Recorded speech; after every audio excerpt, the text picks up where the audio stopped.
Mradi wa GCF unatekelezwa kwa miaka mitano, ulianza rasmi mwaka 2025 na tunatarajia kukamilisha 2030. Mradi huu unalenga kujenga ustahimilivu au uhimilivu wa mabadiliko ya tabia nchi. Mradi huu upo katika wilaya ya Kibondo, Kasulu na Kakonko kwa sababu kuu ya wilaya hizi kuwa kuhifadhi au kupokea wakimbizi. Tunajua ujio wa wakimbizi umechangia madhara mbalimbali ikiwemo uharibifu wa ardhi, ukataji wa miti kwa ajili ya kuni na mikaa. Ofisi ya Makamu wa Rais kwa kushirikiana na Shirika la Mazingira Duniani tukabuni mradi ili kuweza kusaidia au kuchangia jinsi gani ambavyo tunaweza tukashughulikia hizo changamoto za mabadiliko ya tabia nchi. TAFORI imepewa majukumu katika mradi huu katika maeneo matatu.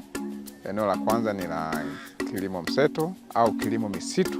Eneo la pili ni la upandaji miti na eneo la tatu ni la usimamizi shirikisho wa misitu ya jamii. Na leo hii tumekutana Kibondo mjini kwa lengo la kuthibitisha taarifa ambazo zimekusanywa kutoka ngazi za vijiji. Sasa kwa nini tunasema tumeandaa taarifa za awali? Taarifa za awali zina maana yake ni kwamba mradi wote unapoanza tunategemea uje kuwa na matokeo baada ya mradi kukamilika. Sasa unapimaje matokeo? Lazima ujue kwamba wakati unaanza hali ilikuwaje, ili baada ya kukamilisha mradi uje ufanye tathmini, je, hali ya kabla na hali ya baada kama kuna tofauti.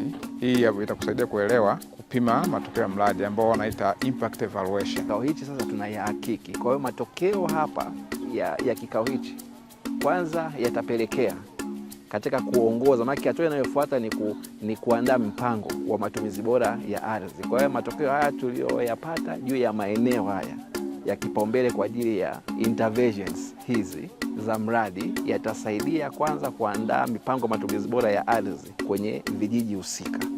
Ya assessment ambayo imefanyika yanaendana na uhalisia wa kile kitu ambacho kiko hasa katika field, na tuwapongeza sana TAFORI kwa kazi nzuri ambayo imefanyika, na sisi kwenye washa hii tumekuja kuthibitisha tu kwamba yale ambayo wameyaona kule field, je, yako sawa au la, lakini kwa ujumla wake ni matokeo ambayo yanaendana na uhalisia, na kwa kweli baada ya ripoti hii kuwa iko tayari itatusaidia sana sisi wadau wa mradi huu, lakini pia na wadau wengine wa maendeleo kuweza kutumia ripoti hii kwa ajili ya kupanga mipango mbalimbali ambayo itasaidia kwenye kuendeleza maendeleo ya mkoa wa Kigoma.